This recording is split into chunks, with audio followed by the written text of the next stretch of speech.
Jadi Allah sanjung orang yang sahur itu. Allah kasih sayang yang luar biasa buat orang yang sahur.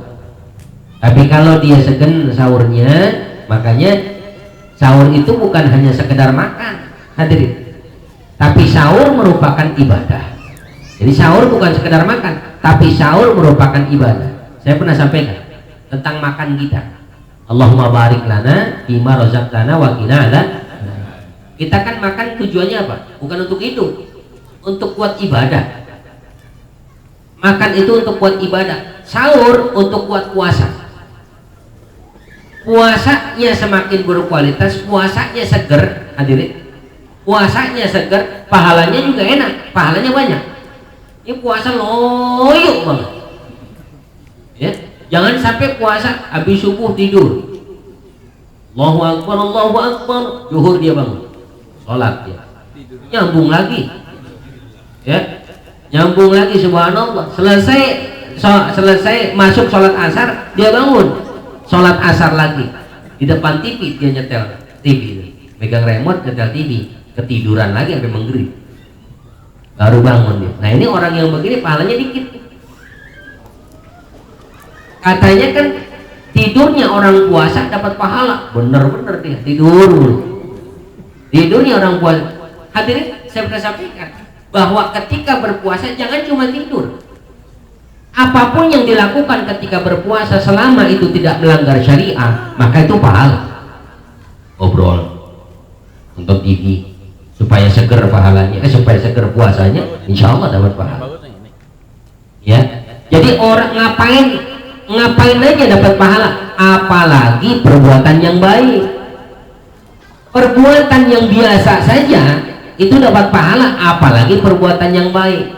Habis subuh baca Quran sampai johor, subhanallah. Sholat johor, habis johor dia baca Quran lagi sampai asar, masya Allah. Ya, habis asar dia baca Quran lagi sampai ketemu maghrib, masya Allah. Haus banget rumahnya tuh puasa ya. Maghrib dia berbuka, kemudian dia sholat maghrib berjamaah. Nah ini hadirin Allah subhanahu wa ta'ala, yang terpenting adalah sahur, supaya jangan sampai ditinggalkan, sebab ini merupakan kesunahan mungkin dari Rasulullah sallallahu alaihi wasallam. Yang kedua, ta'jilul fitr inda tayaqqunil ghurub wa qabla shalah. Menyegerakan berbuka ketika yakin telah datang maghrib. Segera berbuka, jangan nunggu-nunggu. Ya, jangan nunggu-nunggu. Meskipun kita misalnya yang kita tungguin anak kita suruh beli kolak, belum datang-datang, ya, lama banget misalnya. Nggak mau kita batalin puasa kita karena kita mau batalin pakai kolak, padahal udah maghrib, maka ini nggak boleh makruh. Batalin saja dulu, batalin dengan air putih. Kalau ada kurma, kalau ada kurma, kalau nggak ada ya air putih silahkan. Jadi hadirat Allah subhanahu wa ta'ala, menyegerakan berbuka ini merupakan sunnah. Oleh karenanya kalau kita berbuka jangan sampai kita cuma sekedar minum kemudian kita melakukan sholat berjamaah. Artinya silakan berbuka dengan secukupnya, bukan ngenyangin, bukan. Dalam arti cukupin aja dulu. Kolak yang ada makan aja dulu. Ya. Asinan yang kita punya makan. Gorengan yang kita punya makan. Jangan baru air putih kita sholat dulu baru terbukanya nerusin. Ini kurang afdol. Afdolnya adalah buka aja dulu. Kalau mau nerusin ntar lagi. Saya di Banten itu, kiai saya kalau lagi adzan, kalau lagi bulan puasa, bulan Ramadan, datang ke masjidnya lama. Santri suruh buka aja dulu.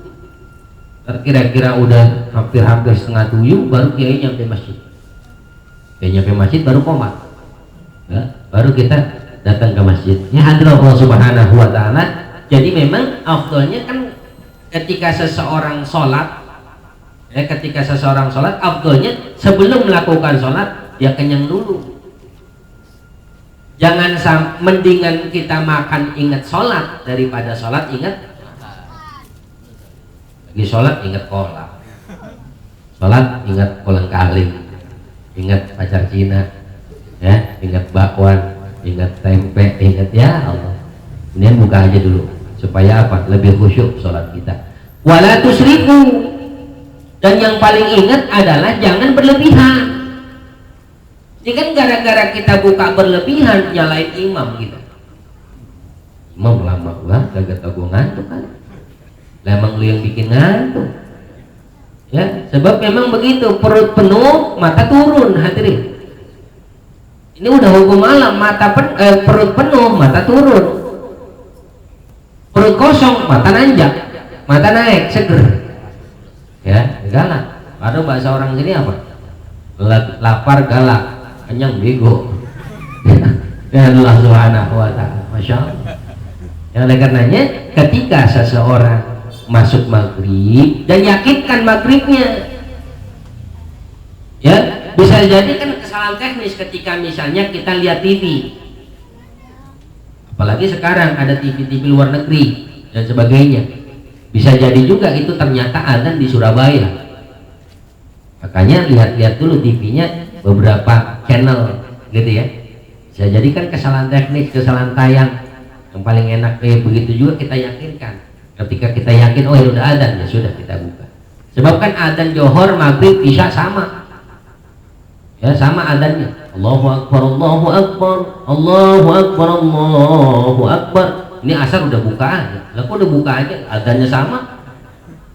Nah, maghrib ya Allah Subhanahu wa ta'ala. Ya, padahal waktu itu mendung misalnya kan bisa saja. Makanya ini perlu diyakinkan maghribnya. Hadirin Allah Subhanahu wa ta'ala. Yang ketiga, doa waqib al-fitr bil maktum. Kemudian berdoa setelah kita berbuka dengan doa yang diajarkan oleh Rasulullah sallallahu alaihi wasallam. Jadi kita bismillahirrahmanirrahim, kita batalin Allahumma laka sumtu wa bika amantu wa ala rizqika aftartu bi rahmatika ya arhamar rahimin, baru batal. Ini kalau bicara afdalnya, batalin dulu baru kita doa Allahumma laka sumtu wa bika amantu wa la rizqika aftartu bi rahmatika ya arhamar rahimin, baru kita makanan yang lain dah setelah kita buka dengan batal. Bagaimana kalau kita doa dulu baru kita baru kita batalin puasa kita? Silakan.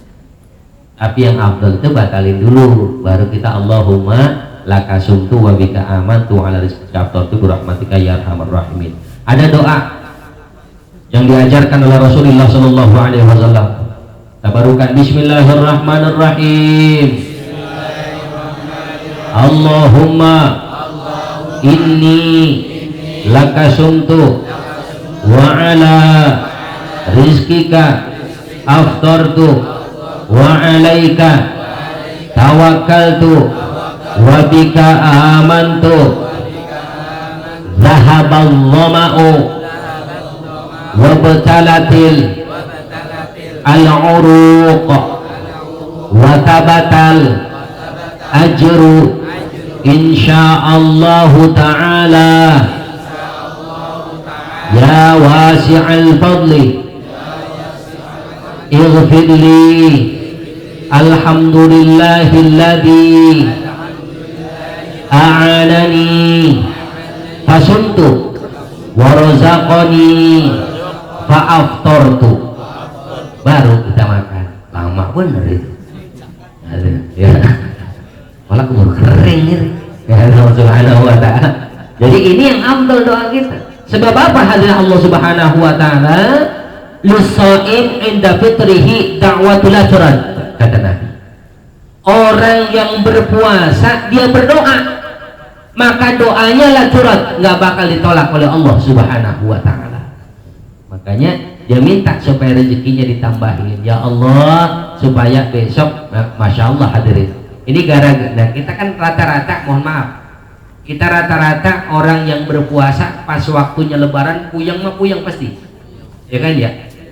Anak sengengkean, urusan masya Allah sabar-sabar, ya.